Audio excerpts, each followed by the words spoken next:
an internet archive. It's an archaeological discovery that is presented exactly as I'm gonna read. Archaeological writings of the Sanhedrin and Talmuds of the Jews. These are the official documents made in discourse in the days of Jesus Christ, translated by Drs. Mackintosh and Twyman of the Antiquarian Lodge, Genoa, Italy, from manuscripts in Constantinople and the records of the senatorial docket taken from the Vatican at Rome, published by Philadelphia Antiquarian Book Company. Copyright 1913 by W.F. Randall. So, out of these several chapters, I will read the one pertaining to Pilates' report to Caesar of the arrest, trial, and crucifixion of Jesus, which is known as Acta Pilati. Chapter 8, Valerius notes Acta Pilati or Pilates' report to Caesar of the arrest, trial, and crucifixion of Jesus. Valerius Paterculus, a Roman historian, was 19-year-old when Jesus was born. His works have been thought to be extinct. I know but two historians that make reference to his writings, Priscian and Tacitus, who speak of him as a descendant of an equestrian family of Campania. From what we gather from these writers, Valerius must have been a close friend of Caesar, who raised him by degrees until he became one of the great men of Rome, and for 16 years commanded the army. He returned to Rome in the year 31 and finished his work, which was called Historia Romana. He held the office of praetor when Augustus died and while Vincius was consul. Valerius says that in Judea he met a man called Jesus of Nazareth, who was one of the most remarkable characters he had ever seen. That he was more afraid of Jesus than of a whole army, for he cured all manners of diseases and raised the dead, and when he cursed the orchards of fruit trees for their barrenness, they instantly withered to their roots. After referring to the wonderful works of Jesus, he says that although Jesus had such power, he did not use it to injure anyone, but seemed always inclined to help the poor. Valerius says the Jews were divided in their opinion of him, the poorer class claiming him as their king and their deliverer from Roman authority, and that if Jesus should raise an army and give it the power, he could sweep the world in a single day. But the rich Jews hated and cursed him behind his back and called him an Egyptian necromancer, though they were as afraid of him as of death. Valerius Paterculus, Book 72, found in Vatican at Rome. And here's the Pilates report. To Tiberius Caesar, Emperor of Rome. Noble sovereign, greeting. The events of the last few days in my province have been of such a character that I will give the details in full as they occurred, as I should not be surprised if, in the course of time, they may change the destiny of our nation, for it seems of late that all the gods have ceased to be propitious.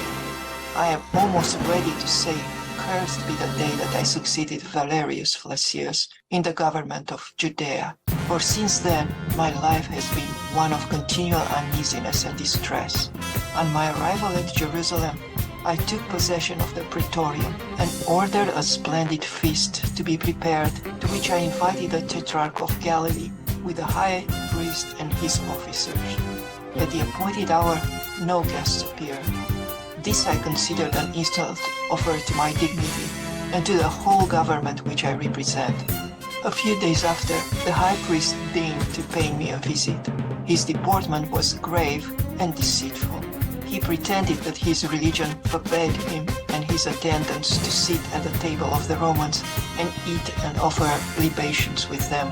But this was only a sanctimonious seeming, for his very countenance betrayed his hypocrisy. Although I thought it expedient to accept his excuse from that moment, I was convinced that the conquered had declared themselves the enemy of the conquerors, and I would warn the Romans to beware of the high priests of this country. They would betray their own mother to gain office and a luxurious living. It seems to me that of conquered cities, Jerusalem is the most difficult to govern. So turbulent are the people that I live in momentary dread of an insurrection. I have not soldiers sufficient to suppress it. I had only 1 centurion and 100 men at my command. I requested a reinforcement from the prefect of Syria, who informed me that he had scarcely troops sufficient to defend his own province. An insatiate thirst for conquest to extend our empire beyond the means of defending it, I fear, will be the cause of the final overthrow of our whole government. I lived secluded from the masses, for I did not know what those priests might influence the rabble to do. Yet I endeavored to ascertain, as far as I could, the mind and standing of the people. Among the various rumors that came to my ears, there was one in particular that attracted my attention. A young man, it was said, had appeared in Galilee, preaching with a noble unction a new law in the name of the God that had sent him. At first, I was apprehensive that his design was to stir up the people against the Romans, but my fears were soon dispelled. Jesus of Nazareth spoke rather as friend of the Romans than of the Jews. One day, in passing by the place of Siloam, where there was a great concourse of people, I observed in the midst of the group a young man who was leaning against a tree, calmly addressing the multitude. I was told it was Jesus. This I could easily have suspected, so great was the difference between him and those listening to him. His golden-colored hair and beard gave his appearance a celestial aspect. He appeared to be about 30 years of age. Never have I seen a sweeter or more serene countenance. What a contrast between him and his hearers, with their black beards and tawny complexions. Unwillingly to interrupt him by my presence, I continued my walk, but signified to my secretary to join the group and listen. My secretary's name is Manlius. He is the grandson of the chief of the conspirators who encamped in Etruria, waiting for Catiline. Manlius has been for a long time an inhabitant of Judea and is well acquainted with the Hebrew language. He was devoted to me and worthy of my confidence. On entering the Praetorium, I found Manlius, who related to me the words Jesus has pronounced at Siloam. Never have I read in the works of the philosophers anything that can compare to the maxims of Jesus. One of the rebellious Jews, so numerous in Jerusalem, having asked Jesus if it was lawful to give tribute to Caesar, he replied, "Render unto Caesar the things that belong to Caesar, and unto God the things that are God's." It was on account of the wisdom of his saying that I granted so much liberty to the Nazarene, for it was in my power to have had him arrested and exiled to Pontus. But that would have been contrary to the justice which has always characterized the Roman government in all its dealings with men. This man was neither seditious nor rebellious. I extended to him my protection, unknown perhaps to himself.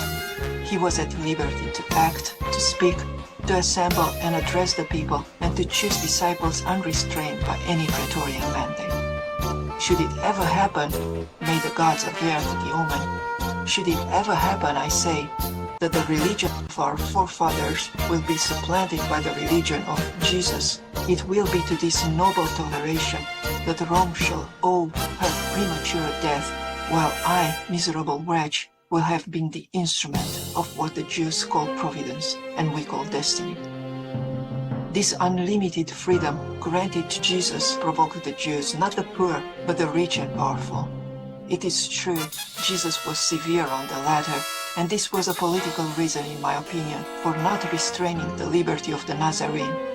Scribes and Pharisees, he would say to them, "You are a race of vipers. You resemble painted sepulchres. You appear well unto men, but you have death within you." At other times he would sneer at the alms of the rich and proud, telling them that the mite of the poor was more precious in the sight of God. Complaints were daily made at the Praetorium against the insolence of Jesus. I was even informed that some misfortune would befall him, that it would not be the first time that Jerusalem had stoned those who called themselves prophets. An appeal would be made to Caesar. However, My conduct was approved by the Senate, and I was promised a reinforcement after the termination of the Parthian War. Being too weak to suppress an insurrection, I resolved upon adopting a measure that promised to restore the tranquility of the city without subjecting the Praetorian to humiliating concession. I wrote to Jesus, requesting an interview with him at the Praetorium. He came. You know that in my veins flows the Spanish mixed with Roman blood, as incapable of fear as it is of weak emotion. When the Nazarene made his appearance, I was walking in my basilic, and my feet seemed fastened with an iron hand to the marble pavement, and I trembled in every limb as does a guilty culprit, though the Nazarene was as calm as innocence itself. When he came up to me, he stopped, and by a signal, he seemed to say to me, "I am here," though he spoke not a word. For some time, I contemplated with admiration and awe this extraordinary type of man, a type of man unknown to our numerous painters, who have given form and figure to all the gods and the heroes. There was nothing about him that was repelling in its character, yet I felt too awed and tremulous to approach him. "Jesus," said I unto him at last, and my tongue faltered. "Jesus of Nazareth, for the last 3 years I have granted you ample freedom of speech, nor do I regret it. Your words are those of a sage. I know not whether you have read Socrates or Plato, but this I know, there is in your discourses a majestic simplicity that elevates you far above those philosophers. The emperor is informed of it, and I, his humble representative in this country, am glad of having allowed you that liberty of which you are so worthy. However, I must not conceal from you that your discourses have raised up against you powerful and inveterate enemies. Nor is this surprising. Socrates had his enemies, and he fell a victim to their hatred. Yours are doubly incensed against you on account of your discourses being so severe upon their content, against me on account of the liberty I have afforded you. They even accuse me of being indirectly leagued with you for the purpose of depriving the Hebrews of the little civil power which Rome has left them. My request, I do not say my order, is that you be more circumspect and moderate in your discourses in the future, and more considerate of them, lest you arouse the pride of your enemies, and they raise against you the stupid populace, and compel me to employ the instruments of law." The Nazarene calmly replied, "Prince of the earth, your words proceed not from true wisdom. Say to the torrent to stop in the midst of the mountain gorge. It will uproot the trees of the valley. The torrent will answer you that it obeys the laws of nature and the Creator. God alone knows whither flow the waters of the torrent. Verily, I say unto you, before the rose of Sharon blossoms, the blood of the just shall be spilled.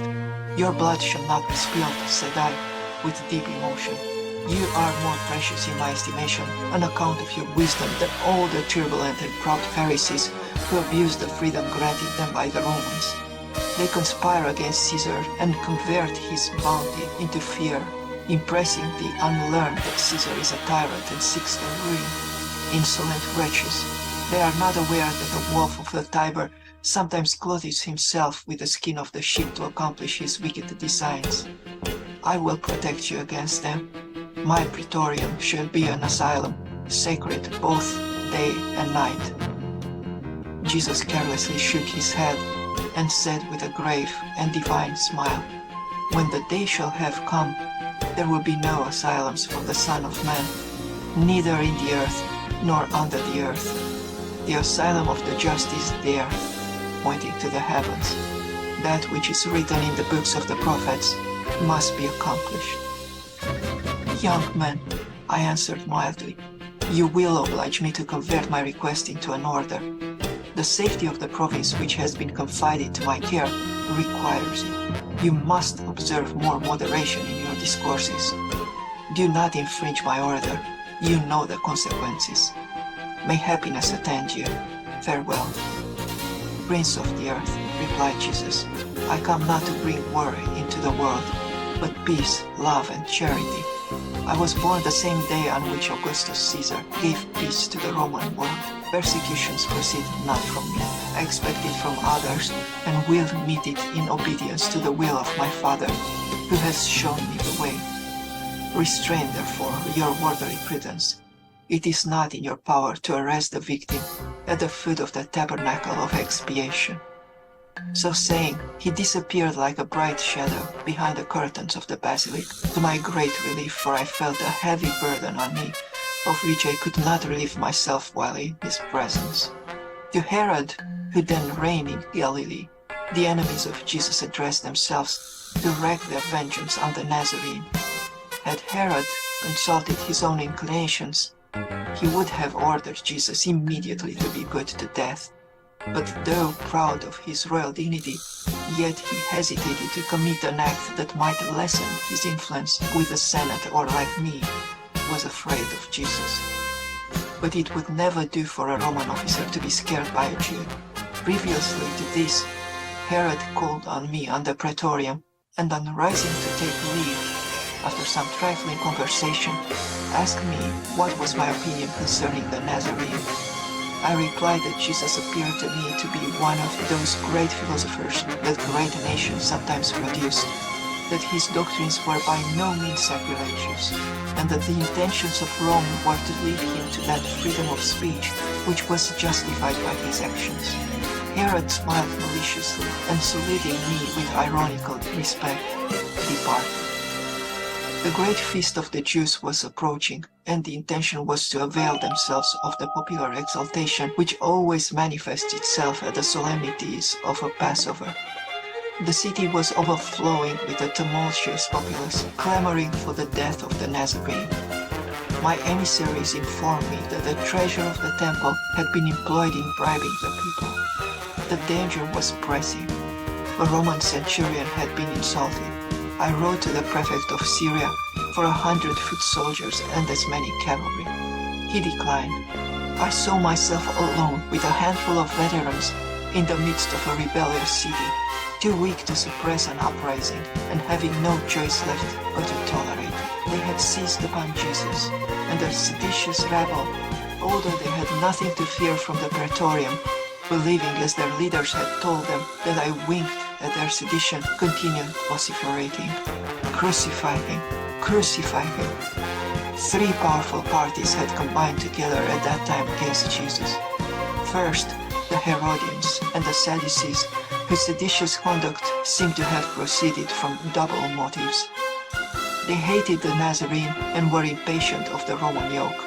They never forgave me for having entered the holy city with banners that bore the image of the Roman emperor. And although in this instance I had committed a fatal error, yet the sacrilege did not appear less heinous in their eyes. Another grievance also ranked in their bosoms. I had proposed to employ a part of the treasure of the temple in erecting edifices for public use. My proposal was scorned. The Pharisees were the avowed enemies of Jesus. They cared not for the government. They bore with bitterness the severe reprimands which the Nazarene for 3 years had been continually giving them wherever he went. Timid and too weak to act by themselves, they had embraced the quarrels of the Herodians and the Sadducees. Besides these 3 parties, I had to contend against the reckless and profligate populace, always ready to join a sedition and to profit by the disorder and confusion that resulted therefrom.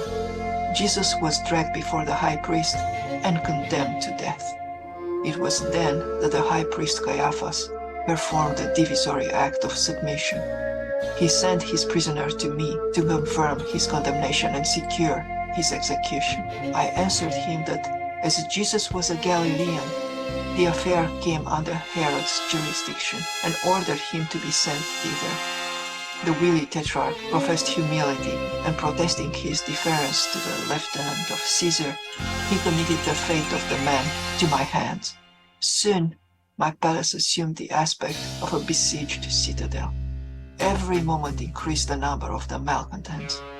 Jerusalem was inundated with crowds from the mountains of Nazareth. All Judea appeared to be pouring into the city. I had taken a wife from among the Gauls, who pretended to seem to futurity. Weeping and throwing herself at my feet, she said to me, "Beware, beware, and not touch that man, for he is holy. Last night I saw him in a vision. He was walking on the waters. He was flying on the wings of the wind. He spoke to the tempest and to the fishes of the lake. All were obedient to him. Behold, the torrent in Mount Kedron flows with blood. The statues of Caesar are filled with Gemini. The columns of the Enchiridion have given away, and the sun is veiled in mourning like a vestal in a tomb. Ah, Pilate, evil awaits thee. If thou wilt not listen to the vows of thy wife, dread the curse of a Roman Senate, dread the frowns of Caesar." By this time, the marble stairs groaned under the weight of the multitude. The Nazarene was brought back to me. I proceeded to the halls of justice, followed by my guard, and asked the people in a severe tone what they demanded. "The death of the Nazarene," was the reply. "For what crime?" "He has blasphemed. He has prophesied the ruin of the temple. He calls himself the Son of God, the Messiah, the King of the Jews." "Roman justice," said I, "punishes not such offenses with death." "Crucify him! Crucify him!" cried the relentless rabble. The vociferation of the infuriated mob shook the palace to its foundations. There was but one who appeared to be calm in the midst of the vast multitude. It was the Nazarene. After many fruitless attempts to protect him from the fury of his merciless persecutors, I adopted a measure which at the moment appeared to me to be the only one that could save his life. I proposed, as it was their custom, to deliver a prisoner on such occasions, to release Jesus and let him go free, that he might be the scapegoat, as they called it. But they said Jesus must be crucified. I then spoke to them of the inconsistency of their course as being incompatible with their laws, showing that no criminal judge could pass sentence on a criminal unless he had fasted one whole day, and that the sentence must have the consent of the Sanhedrin and the signature of the president of that court, that no criminal could be executed on the same day his sentence was fixed, and the next day, on the day of his execution, the Sanhedrin was required to review the whole proceeding.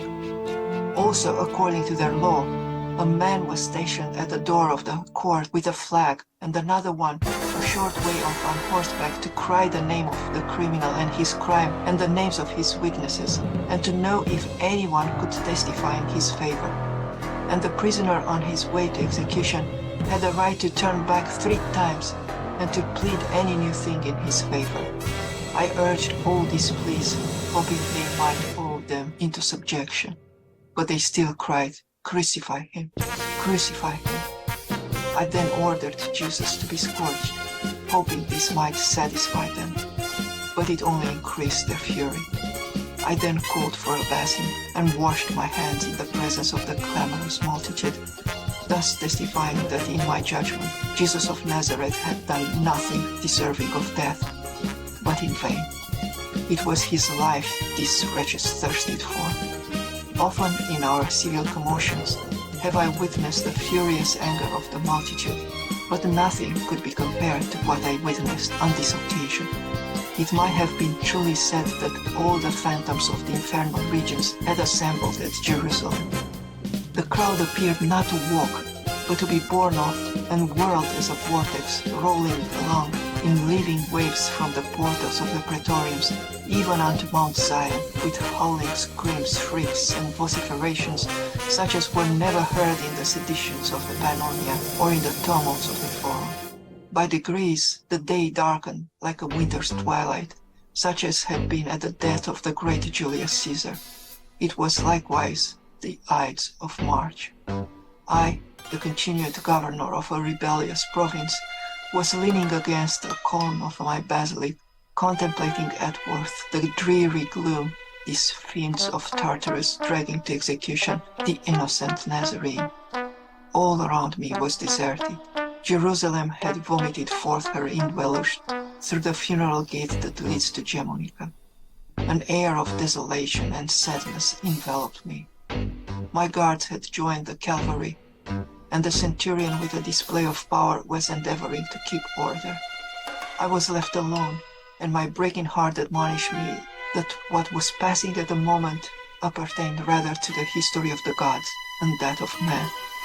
A loud clamor was heard proceeding from Golgotha, which borne on the wind seemed to announce an agony such as was never heard by mortal ears.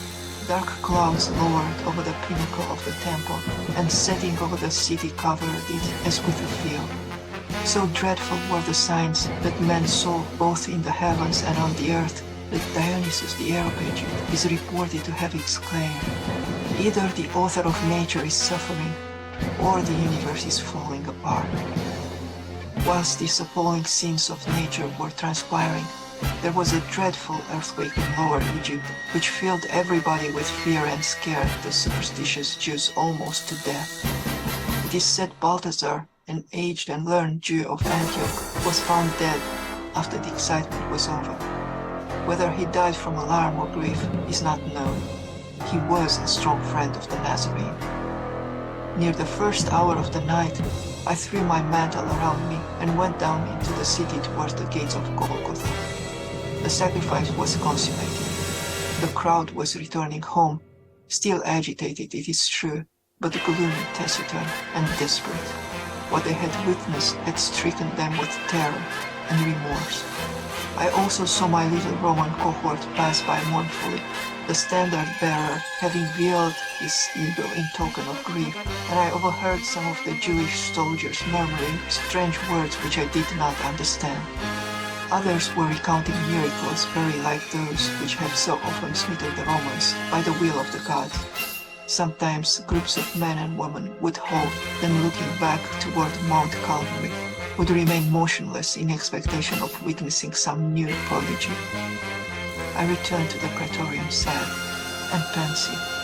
On ascending the stairs, the steps of which were still stained with the blood of the Nazarene, I perceived an old man in a suppliant posture, and behind him several Romans in tears. He threw himself at my feet and wept most bitterly. It is painful to see an old man weep, and my heart being already overcharged with grief, we, those strangers, wept together. And in truth it seemed that the tears lay very shallow that day, with many whom I perceived in the vast concourse of people. I never witnessed such an extreme revulsion of feeling. Those who betrayed and sold him, those who testified against him, those who cried, "Crucify him, we have his blood," all slunk off like cowardly curs and washed their teeth with vinegar. As I am told that Jesus taught a resurrection and a separation after death, if such should be the fact, I am sure it commenced in this vast crowd. "Father," said I to him after gaining control of my feelings, "who are you, and what is your request?" "I am Joseph of Arimathea," replied he, "and am come to beg of you upon my knees the permission to bury Jesus of Nazareth." "Your prayer is granted," said I to him, and at the same time I ordered Manlius to take some soldiers with him to superintend the interment, lest it should be profane. A few days after, the sepulchre was found empty. His disciples proclaimed all over the country that Jesus has risen from the dead, as he had foretold. This created more excitement even than the crucifixion. As to its truth, I cannot say for certain, but I have made some investigation of the matter, so you can examine for yourself and see if I am in fault, as Herod represents. Joseph buried Jesus in his tomb. Whether he contemplated his resurrection or calculated to cut him another, I cannot tell. The day after he was buried, one of the priests came to the Praetorium and said they were apprehensive that his disciples intended to steal the body of Jesus and hide it, and then make it appear that he had risen from the dead, as he had foretold, and of which they were perfectly convinced. I sent him to the captain of the royal guard, Malchus, to tell him to take the Jewish soldiers, place as many around the sepulchre as were needed. Then if anything should happen, they could blame themselves and not the Romans. When the great excitement arose about the sepulchre being found empty, I felt a deeper solicitude than ever. I sent for Marcos, who told me he had placed his lieutenant, Ben Isham, with 100 soldiers around the sepulchre. He told me that Isham and the soldiers were very much alarmed at what had occurred there that morning. I sent for this man Isham, who related to me, as near as I can recollect, the following circumstances. He said that at about the beginning of the 4th watch, they saw a soft and beautiful light over the sepulchre. He at first thought that the woman had come to embalm the body of Jesus, as was their custom, but he could not see how they have gotten through the guards. While these thoughts were passing through his mind, behold, the whole place were lighted up, and there seemed to be crowds of the dead in their grave clothes. All seemed to be shouting and filled with ecstasy, while all around and above was the most beautiful music he had ever heard, and the whole air seemed to be full of voices praising God. At this time there seemed to be a reeling and swimming of the earth, so that he turned so sick and faint that he could not stand on his feet. He said the earth seemed to swim from under him, and his senses left him, so that he knew not what did occur. I asked him in what condition he was when he came to himself. He said he was lying on the ground with his face down. I asked him if he could not have been mistaken as to the light. Was it not day that was coming in the east? He said at first he thought of that, but at a stone's cast it was exceedingly dark. And then he remembered it was too early for day. I asked him if his dizziness might not have come from being waken up and getting up too suddenly, as it sometimes had that effect. He said he was not, and had not been asleep all night, as the penalty was death for him to sleep on duty. He said he had let some of the soldiers sleep at a time. Some were asleep then. I asked him how long the scene lasted. He said he did not know, but he thought nearly an hour. He said it was hid by the light of day. I asked him if he went to the sepulchre after he had come to himself. He said no, because he was afraid. But just as soon as relief came, they all went to their quarters. I asked him if he had been questioned by the priests. He said he had. They wanted him to say it was an earthquake, and that they were asleep, and offered him money to say that the disciples came and stole Jesus. But he saw no disciples. He did not know that the body was gone until he was told. I asked him what was the private opinion of those priests he had conversed with. He said that some of them thought that Jesus was no man, that he was not a human being, that he was not a son of Mary, that he was not the same that was said to be born of the Virgin in Bethlehem, that the same person had been on earth before with Abraham and Lot, and at many times and places. It seems to me that if the Jewish theory be true, these conclusions are correct, for they are in accord with this man's life, as is known and testified by both friends and foes, for the elements were no more in his hands than the clay in the hands of the potter. He could convert water into wine. He could change death into life, disease into health. He could calm the seas, still the storms, call up fish with a silver coin in its mouth.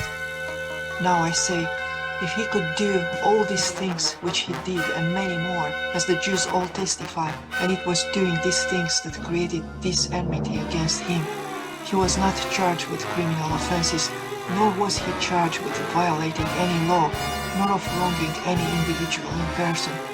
And all these facts are known to thousands as well by his foes and by his friends. I am almost ready to say, as did Manulus at the cross, truly, this was the Son of God. Now, noble sovereign, this is as near the facts in this case as I can arrive at, and I have taken pains to make the statement very full, so that you may judge of my conduct upon the whole, as I hear that Antipater has said many hard things of me in this matter, with the promise of faithfulness and good wishes to my noble sovereign. I am your most obedient servant, Pontius Pilate.